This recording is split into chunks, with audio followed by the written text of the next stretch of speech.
Christian Watson is not just one of the best athletes in this class, he tested as one of the freakiest athletes of all time, and he just landed in about as good a situation as you could ever ask for. He gets early second round draft capital, he lands with one of the best quarterbacks to ever play the game, and he has very little competition on the depth chart. But there's a long line of freak athletes that the fantasy community has gotten excited about, only for them to be terrible football players. So before we jump all aboard the hype train, let's get into the film and see what kind of football player Christian Watson really is.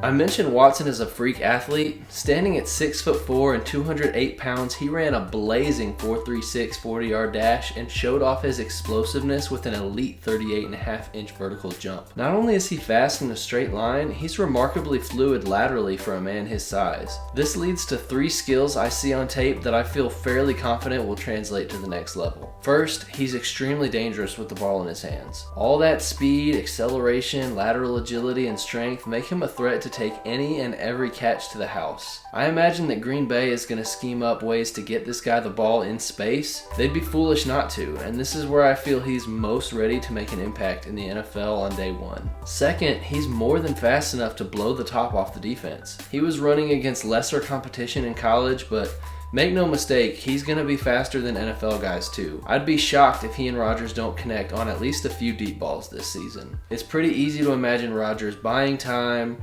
rolling out of the pocket, and flicking him a perfect pass right on the money way down the field. And third, his size, strength, and vertical jump led to a lot of highlight reel contested catches in college. It's also not hard to imagine Rodgers throwing it up to Watson in traffic where only he can go up and get it. He has an insane catch radius. But you may have noticed one thing I haven't talked about yet is route running.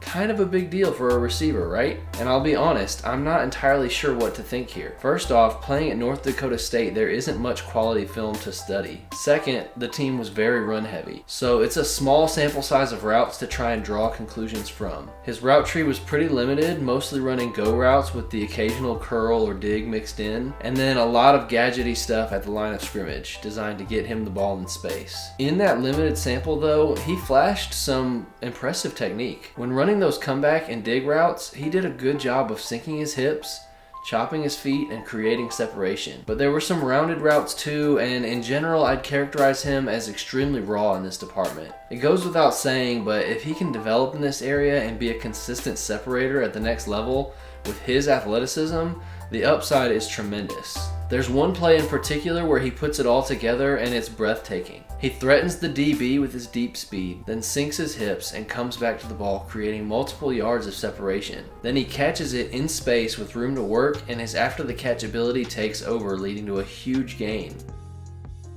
So his development as a route runner is something I'll be keeping a close eye on next season. There's 2 major red flags in his profile that I'd be remiss not to mention.